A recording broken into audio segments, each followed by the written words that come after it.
My name is Louis Almeida. I'm the teacher, student, coach, and mentor on the philosophy of Spinoza and Gurdjieff. Today's topic is Alan Watts. Alan Watts was an English philosopher, a teacher, and had great influence communicating the ideas of Eastern philosophy and made it, say, palatable to the Western audiences. What great wisdom he had. And I loved his accent. He made the subject of his conversations from God to human nature to LaoTzu to Buddhism and many other topics very interesting. He had a charismatic attitude or personality. Unfortunately, he died in 1973 at the age of 58. However, many of his audios were recorded, thankfully, and many listen, and that's why I'm here. What I want to do is introduce to you, to those who love Alan Watts, an opportunity to learn how to take his ideas deeper. A reality that Alan Watts talked about is the idea of being empty. What does that mean, to be empty? Being empty means that we do not have preconditioned thoughts or preconditioned attitudes. Being empty means to be able to receive information, new ideas. However, I found that to be a great problem because most of us, or all of us, were born into an environment that we did not choose. Some of our environments were very good. Happy-go-lucky family. They loved one another, they were educated, and they really taught us how to live life. They taught us about college, about education, about religion. And they gave us a culture, a belief system. However, all this was, say, given to us without question. We never really asked, well, what is God? What do you mean that we are superior people? And why are we so angry instantly when something doesn't go our way? Our family could be very good or very detrimental to one's spirit. What is the spirit of man and woman? The spirit of man and woman is your intelligence.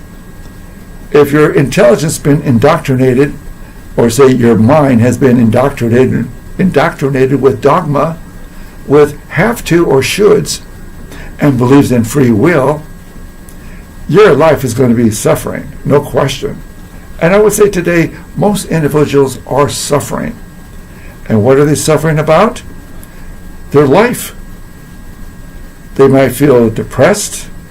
They might feel in pain. They might feel inadequate, inferior, or you might feel superior. Why would you feel superior? What makes you superior? And what makes you a feeling of inferiority? Alan Watts did talk about psychology of human nature. And in many ways he gave us some insights, but that's not enough. I found through Gurdjieff and Spinoza such relevancy, how to awaken the mind, and how to see your emptiness and how to fill it, and fill it with what? I found Gurdjieff to give us information through one of the books written by Ouspensky called In Search of the Miraculous. You can go on my website and check it out. I don't get any commission for it. It's just an easier way for you to find the book and go to Amazon.com. You can find a used book, very cheap. Also, there's another book called The Ethics by Spinoza. Now, Spinoza lived in the 17th century. Why is he relevant today? I would say even today, psychotherapy, the science, medicine, and spirituality have not been able to understand Spinoza. The only one that I would say that came to some idea, Einstein. Einstein said that my God is the God of Spinoza. What did he mean? Einstein studied physics. He studied the nature of the universe.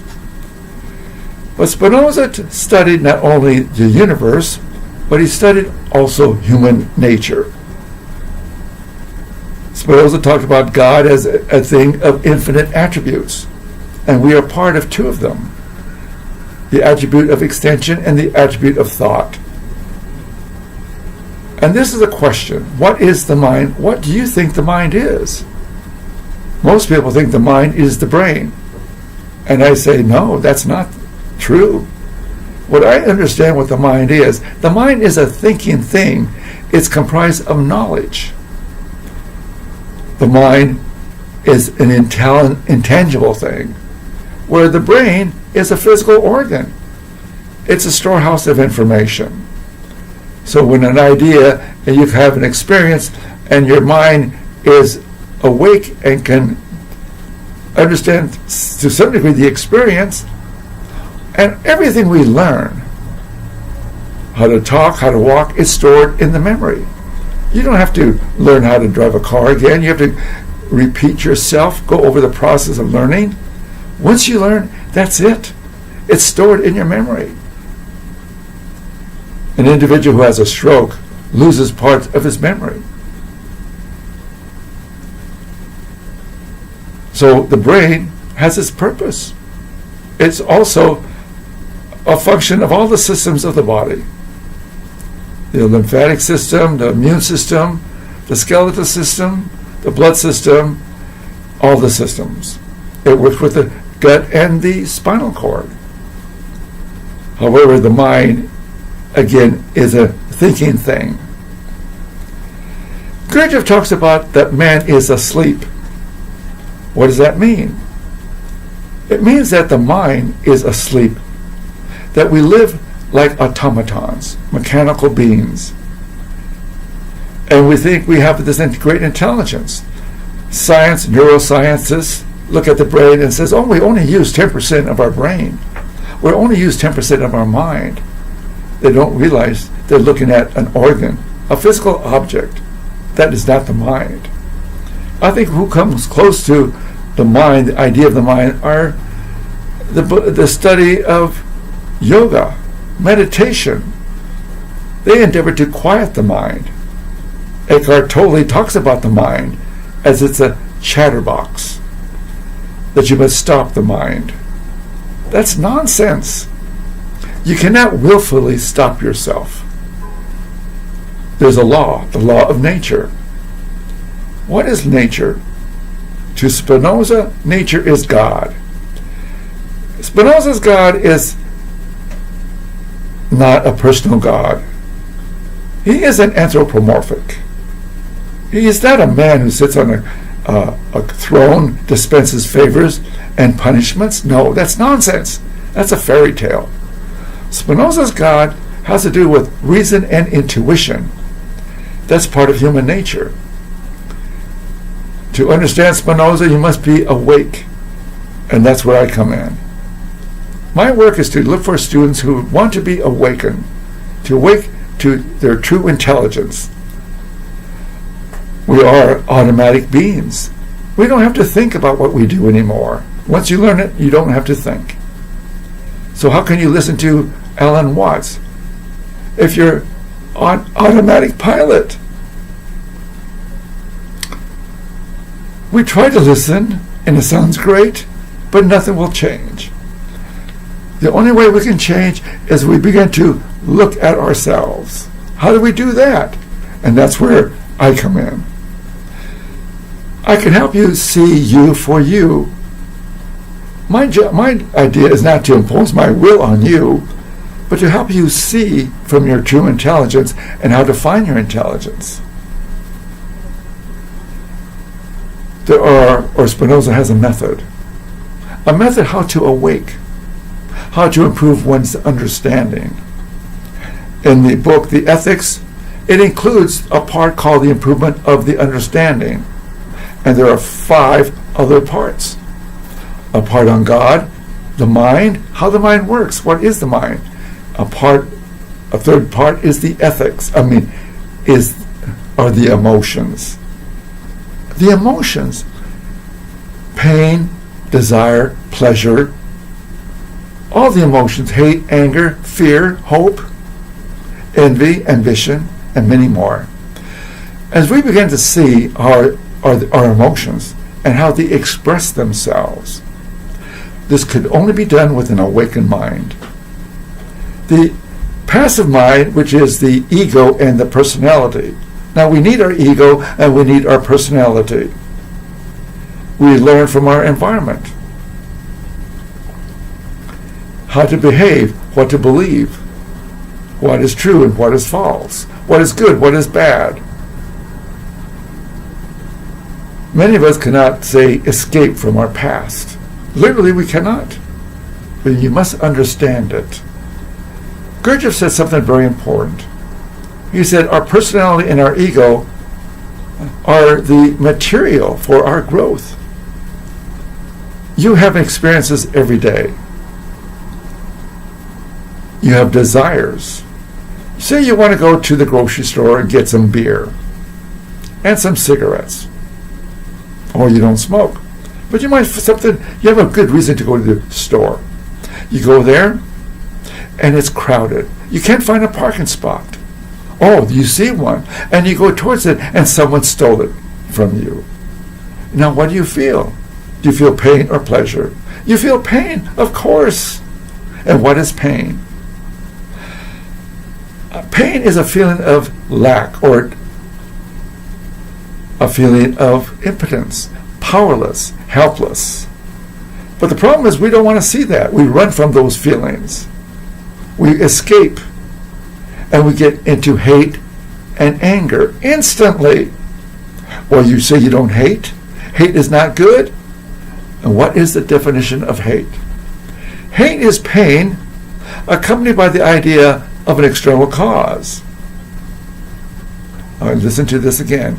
Hate is pain accompanied by the idea of an external cause. So if I feel pain, you took my parking spot, I'm going to blame you. You're the cause of my pain. You're the cause of my suffering. And I go into anger. And what is anger? What's the definition? What do you think? The definition of anger, according to Spinoza, is anger is desire, whereby through hatred we are induced to remove or destroy the object of our hate. So if you feel pain and you blame someone, you want to get rid of them. You want to destroy them. I was listening to a report. I was watching the news. And this young man just got home and he was in so much fear and anguish. And what happened? Well, he had honked. He was behind a slow-moving vehicle, and he wanted to go by. He was near his home. And he lightly honked, and the other individual shot at him. What a frightening experience. This is called road rage. It's happening more frequently. Why? Because people are in pain and they don't know what to do with it. So they want to take it out on others. My desire is for you to see you and see your nature. And in the seeing, you discover your true intelligence. The spirit of the mind is your intelligence. The greater clarity, the greater spirit. More confusion, that means you lack the spirit. Your spirit is weak. The idea is that we want to grow. We want to enlarge ourselves. We want to improve our understanding. We want to live by reason and intuition. Through the study of Gurdjieff and Spinoza, I'll help you.